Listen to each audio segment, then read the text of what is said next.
My ex would have bought me the diamond one, she sighed, holding the ring I saved for. I stood up, took the ring back without a word and left. Returned it the next morning. She called crying, saying she didn't mean it. I said, "Call your ex," and hung up. Hey viewers, before we move on to the video, please make sure to subscribe to the channel and hit the like button if you want to see more stories like this. Thanks. I didn't realize I was merely a placeholder until the very end. Looking back, the signs were there, painted in neon red, but I was colorblind with what I thought was love. I'm a distinct type of guy, reliable. I work in logistics management. It's not sexy.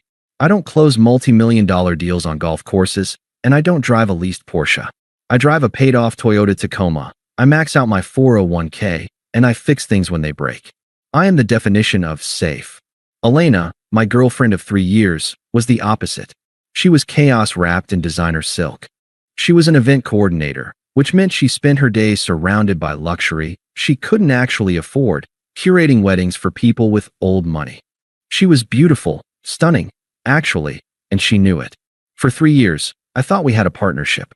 In reality, I was a subsidy. We lived in a high-rise apartment downtown that stretched my budget to the limit. I paid the rent, the utilities, the insurance, and the groceries. Elena's paycheck was hers. It went to maintenance, hair, nails, reformer Pilates classes, and a rotating wardrobe of Revolve dresses. Because I covered the boring survival costs, she felt wealthy. She walked around with the confidence of a trust fund baby, completely ignoring the fact that the roof over her head was being held up by my overtime hours. And then there was Julian. Julian was the ex. He was the ghost that haunted our apartment. He was a commercial real estate developer, loud, flashy, and significantly older than her. They had dated for a year before me. According to Elena, it ended because he was toxic and emotionally unavailable. But God, did she miss the lifestyle? It was a constant, low-level hum of comparison. Julian used to take me to Cabo for the weekend, not just camping. She'd say while we were packing the truck for a trip to the lake. Julian never made me pump my own gas. She'd mutter if we stopped at a station in the rain. Julian knew the owner of this place. She'd sigh if we had to wait 20 minutes for a table. I absorbed it all. I took it on the chin. I told myself she was just venting. I told myself that she was with me because she valued loyalty over money. I convinced myself that I was the good guy who saved her from the toxicity, and that eventually, she'd appreciate the stability I offered. I was an idiot. The dynamic came to a head in November. Elena's car, a used BMW she insisted on buying despite the high mileage, blew a gasket. The repair bill was $2,400. She didn't have it. She had spent her savings on a girl's trip to Miami the week before. "I can't believe this," she cried at the kitchen table, looking at the invoice. "It's so unfair. Why is life so expensive?" I sighed, pulled out my checkbook, and wrote the check. "I got it, Elle. Just try to be more careful with the spending next month, okay?" She didn't say thank you. She looked at the check, then at me, and said, "You know, when I wrecked my car with Julian, he just leased me a new one the next day. He didn't give me a lecture about budgeting." I froze. My pen hovered over the ledger. That stung. It wasn't a playful jab, it was resentment. She resented me for solving her problem because I didn't solve it with the flair of a millionaire. "Julian isn't here, Elena," I said quietly. "I am. I know," she huffed, grabbing the check. "I'm just saying. It's stressful being with someone who counts pennies." I should have ended it there. I should have ripped up the check and told her to call Julian. But I didn't. I was planning to propose, and I thought this was just stress talking. I thought a ring would fix the insecurity. I thought making it permanent would finally silence the ghost. So, I doubled down. I started picking up extra shifts. I stopped buying lunch. I canceled my own gym membership. I saved every single spare dollar for 6 months. I was going to buy her a ring that proved I was enough. Shopping for an engagement ring is a terrifying experience for a regular guy. You walk into these showrooms with lighting designed to make you feel inadequate, faced with price tags that look like phone numbers. I did my research. I knew I couldn't afford a massive 3-carat rock like the one she liked on Instagram, not without going into debt, which I refused to do. I wanted to start our marriage clean, not in the red. So I focused on quality. I found a loose diamond, 1.2 carats. Not huge, but it was flawless. VVS 1 clarity, E color. Ideally cut. It was a laser. In the sunlight, it didn't just sparkle, it exploded. It was elegant, timeless, and it cost me $8,500. That was nearly all my liquid savings. I had it set in a custom platinum band. It was beautiful. It was a promise. I booked a table at the Obsidian, the most expensive steakhouse in the city. It was one of those places where the menu doesn't have prices and the waiters wear tuxedos. The night started okay, but the tension was there. Elena was in a mood.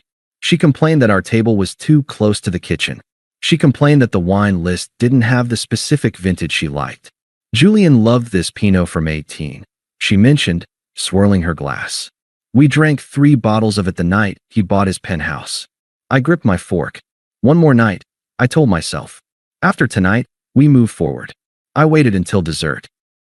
I had scripted this whole speech about building a life together, about how much I loved her resilience, about our future. I reached into my jacket pocket. My heart was hammering against my ribs like a trapped bird. Elena, I said, my voice slightly shaky. She looked up from her phone. She was actually scrolling Instagram while I was trying to propose. She saw my face, saw the box in my hand, and put the phone down. Her eyes went wide. Oh my God, she whispered. I didn't do the speech. I just opened the velvet box and slid it across the white tablecloth. The diamond caught the low light of the restaurant. It danced. It was perfect. Elena stared at it. The silence stretched. 1 second. 2 seconds. 3. She didn't gasp. She didn't tear up. She didn't reach for my hand. She tilted her head to the side, examining it with a clinical, cold detachment. She started, her voice trailing off. She looked up at me, a flicker of disappointment in her eyes. It's a bit small, isn't it? The air left my lungs. What? I mean, she laughed nervously, pushing the box slightly back toward me. It's cute. Really sweet. But, I mean, look at my hand, babe. I have long fingers. This is going to look like a toy on me. I sat there, frozen. The sounds of the restaurant, the clinking silverware, the jazz music, the chatter, seemed to drop away into a muffled buzz. It's a flawless cut, Elena, I managed to say. I saved for 6 months for that stone. She rolled her eyes. A literal eye roll. I know. You work hard. It's just. She sighed, a long, heavy exhale that sounded like she was tolerating a toddler's drawing. Julian's fiancée just posted her ring yesterday. It's a 3-carat emerald cut. It's massive. I kind of thought you knew the standard. My ex would have bought me the diamond one, you know? Not, whatever this is. My ex would have bought me the diamond one. Something inside me snapped. It wasn't a loud snap. It wasn't a violent rage. It was a mechanical failure. The strut holding up my love for her just sheared off.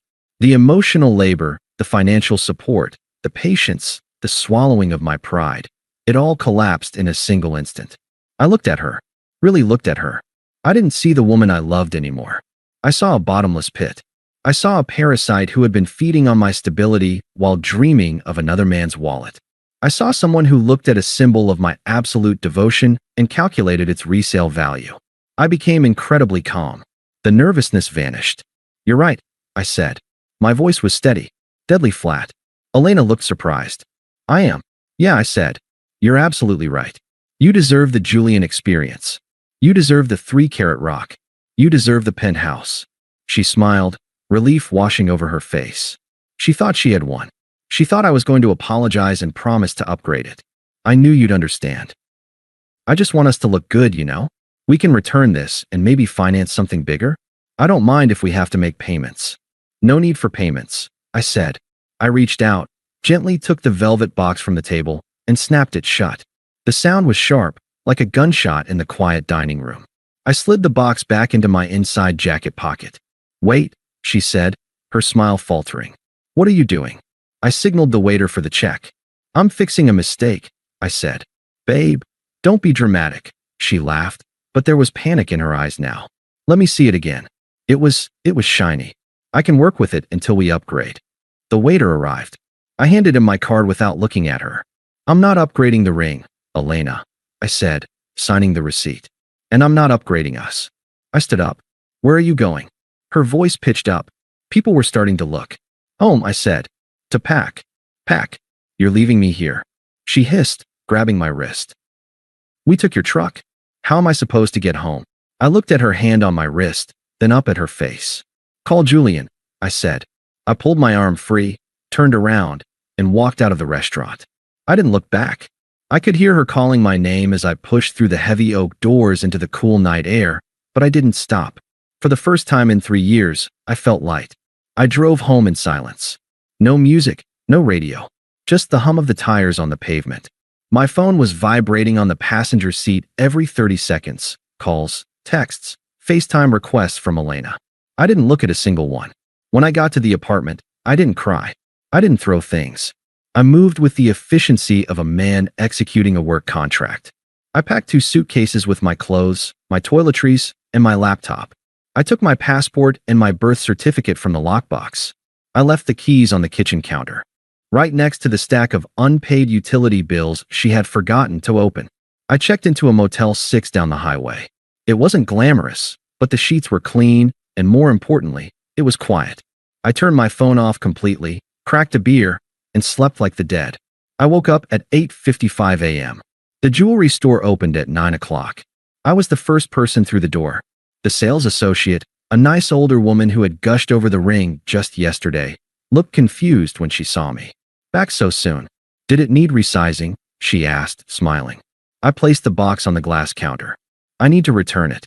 Her smile vanished. Oh, I'm so sorry. Did she say no?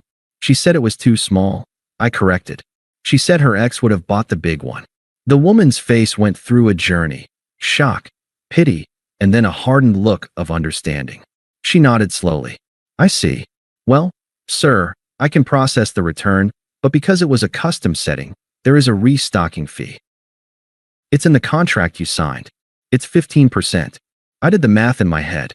15% of $8,500 was $1,275. That was a lot of money. That was a mortgage payment. That was a new set of tires. Do it, I said without hesitation. Are you sure? You could exchange it for store credit if… I don't want store credit, I interrupted gently. I want to be done. Just run the card. I watched her type it in. I lost $1,275 in less than 24 hours. But as I walked out of that store with $7,225 refunded to my account, I didn't feel like I'd lost money. I felt like I had paid a ransom to get my life back. It was the stupid tax, and I paid it gladly. I sat in my truck and finally turned my phone on. It nearly crashed from the flood of notifications. 42 text messages, 12 missed calls. The texts ranged from anger to panic to bargaining. You embarrassed me. Where are you? I'm sorry, I was just stressed. Baby, please come home. I love the ring, I swear. I didn't read them all. I typed one response. I returned the ring this morning. I'm contacting the landlord to take my name off the lease. You have 30 days before they evict you, or you can find a roommate. Do not contact me again. Her response was immediate. She must have been staring at the screen. You returned it? Are you insane? You threw away 3 years over one comment? You are so fragile. This is exactly why I compared you to him. Julian would never run away like a coward. I stared at the name. Julian. She was still using him as a weapon, even while the ship was sinking. I sent one last message. If Julian is so perfect, tell him you're single. I'm sure he's dying to pay your rent. Then I blocked her number. I blocked her on Instagram, Facebook, and LinkedIn. I blocked her friends. I went completely dark. The next few weeks were a masterclass in logistics. I waited until I knew she was at work to move the rest of my furniture out. And I mean my furniture. I paid for the couch. I took it. I paid for the 65-inch OLED TV. I took it. I paid for the Dyson vacuum, the espresso machine, and the king-sized mattress. I took it all. When she came home that Tuesday, she walked into a hollow shell of an apartment. She had her clothes, her makeup, and her collection of empty wine bottles. Everything that made the place livable was in the back of a U-Haul headed to my new, smaller, cheaper apartment across town. The fallout was predictable. Since she couldn't reach me, she took to the internet. She posted vague, passive-aggressive quotes on her Instagram stories. Things like, a real man handles a woman's emotions, he doesn't punish her for them, and trash takes itself out. Mutual friends sent me screenshots. I didn't respond. I didn't defend myself. I let her spin her narrative. But reality hits harder than an Instagram caption. Without my income, the subsidy was gone. Elena made $45,000 a year, but she lived like she made $150,000. The rent on the downtown apartment was $2,800. She couldn't even qualify for it alone. So, she did exactly what I told her to do. She called Julian. I heard about it through the grapevine. Apparently, she spun him a sob story about how I was controlling and abusive, how I was intimidated by her past with him. And Julian, the ex she had idolized for 3 years, he didn't swoop in like a knight in shining armor. He didn't propose with a 3-carat rock. He invited her over at 11 p.m. on a Tuesday. Elena thought she had won. She posted a picture of the view from his penthouse balcony with the caption, "Back where I belong." But she didn't move in. A week passed. Then 2. She was still living in our old apartment, frantically trying to sell her designer bags on Poshmark to make rent. Julian wasn't paying her bills. Julian wasn't leasing her a BMW. Julian was using her. It turns out, the ex enjoyed having his ego stroked. He liked having a beautiful woman come over whenever he snapped his fingers. But he didn't take her to Cabo. He didn't take her to 5-star dinners. He ordered Uber Eats and sent her home in the morning because he had an early meeting. She was no longer the girlfriend. She was the late-night option. Meanwhile, my life was undergoing a silent renaissance. I looked at my bank account at the end of the month. For the first time in 3 years, the number had gone up significantly. I hadn't paid for her Sephora hauls. I hadn't paid for her brunch tabs. I hadn't paid $200 for a date night, where I got critiqued for my choice of tie. I had an extra $3,000 sitting there. I felt a strange sensation in my chest. It wasn't heartbreak. It was peace. I started going to the gym again. I reconnected with the friends Elena had isolated me from because she found them uncultured. I bought a new set of tires for my truck, all-terrain, top of the line, and didn't have to ask anyone for permission or justify the cost. I was thriving. Elena was drowning. 3 months post-breakup, the cracks in her facade shattered. I was at a hardware store on a Saturday morning, buying paint for my new place, when I ran into Mike, a guy who used to be in our circle. "Dude," Mike said, looking uncomfortable. "Have you heard about Elena?" "No," I said, grabbing a gallon of slate gray. "And I don't want to." "She got evicted," Mike whispered, leaning in. "Last week. Sheriff came and everything. She tried to move in with Julian, but Julian has a new girlfriend. Some 22-year-old model. He wouldn't even let Elena pass the lobby concierge." I paused. I felt a phantom twinge of sympathy, but it was quickly replaced by the memory of her face at the restaurant, looking at my ring like it was a piece of trash. "That's tough," I said, putting the paint in my cart. "She's staying with her mom in the suburbs," Mike continued. "She's been asking about you. She says she made a huge mistake." "She didn't make a mistake, Mike," I said, looking him in the eye. "She made a trade. It just didn't pay out." I walked to the checkout. I thought that was the end of it. But desperation is a powerful fuel. She wasn't done yet. She was about to crash my reality one last time. The silence didn't last. It never does with people who view relationships as safety nets. About 4 months after the breakup, the digital dam broke. Since I had blocked her number and social media, she found the one crack in the wall, my work email. It started on a Tuesday morning. I saw a notification from a sender I didn't recognize, but the subject line gave it away. "Just thinking about you." I opened it. "Hey, I know you blocked me. I get it. I just wanted to say that I'm sorry for how things ended. I've been doing a lot of thinking. Living back at my mom's has been humbling. I realized that I took the boring days for granted. Julian is, well, you were right. He's not who I thought he was. I miss my best friend. Can we just get coffee? No pressure." I didn't reply. I moved it to the trash. 2 days later, another email. "My car broke down again. The mechanic is quoting me $1,800. I don't know who else to ask. You always knew how to talk to these guys, so they didn't rip us off. I'm scared, OP. I feel like everything is falling apart." I read that one twice. It wasn't a plea for love. It was a plea for competence. She wasn't missing me. She was missing the infrastructure I provided. She missed the guy who checked her tire pressure. She missed the guy who handled the taxes. She missed the guy who stood between her and the harsh, expensive reality of the world. When she was with me, her life was on autopilot. I was the pilot. Now that she had parachuted out of the plane, she was realizing that gravity is unforgiving. I deleted that email too, but the desperation escalated. She started showing up in places she knew I frequented.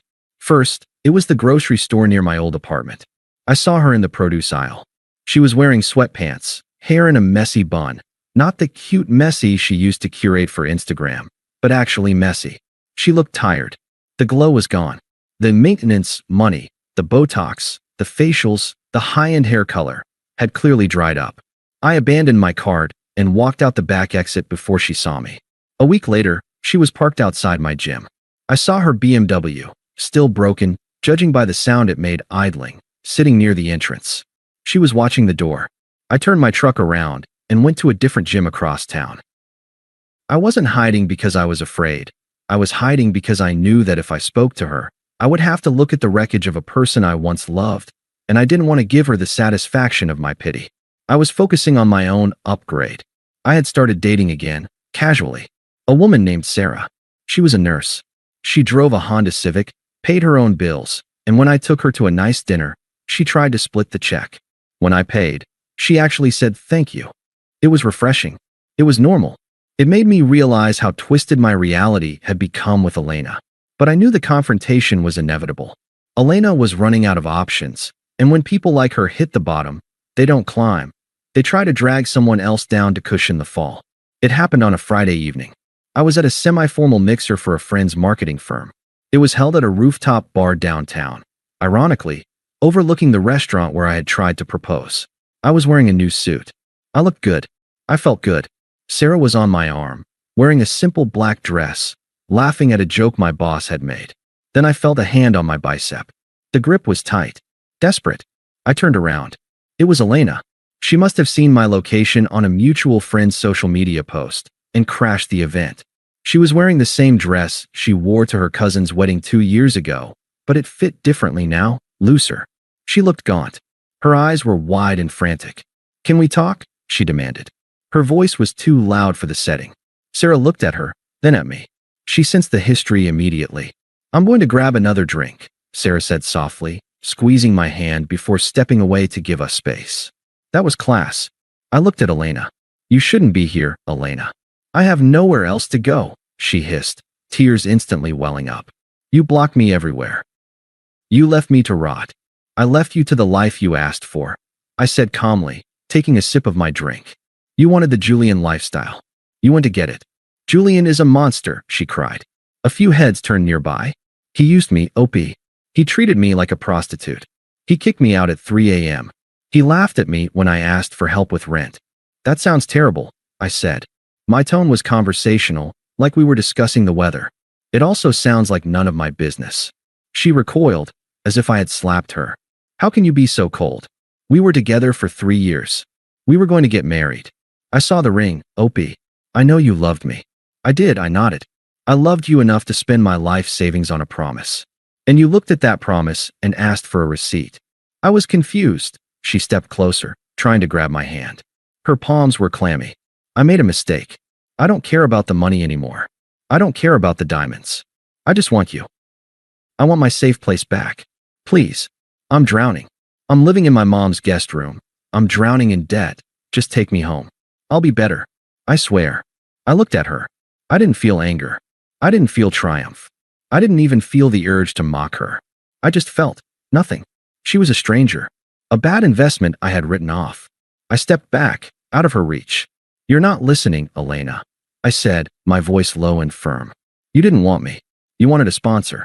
You viewed our relationship as a transaction. You thought you were holding a winning lottery ticket with Julian, so you tried to trade up." She sobbed, shaking her head. No, it wasn't like that. It was exactly like that." I cut her off. "You tried to trade up, but the market crashed, and now you're trying to sell your shares back to me." I leaned in slightly, delivering the final verdict. "But I'm not buying anymore. I closed that account the minute you asked for a bigger rock." She stood there, mouth open, the tears streaking her makeup. She looked small. "Go home, Elena," I said. "Figure it out yourself. You're an adult." I turned my back on her. I walked across the rooftop terrace towards Sarah, who was waiting by the railing with a smile. I put my hand on the small of her back. "Everything okay?" Sarah asked. "Yeah," I said, looking out over the city lights. "Just tying up a loose end." I didn't look back to see if Elena was still standing there. I didn't need to. She was part of my history, a lesson learned in the cost of self-respect. I had paid the restocking fee. and I was finally completely free. Thanks for watching. Make sure to subscribe to the channel and hit the like button. What do you think about this story? Share it in the comments.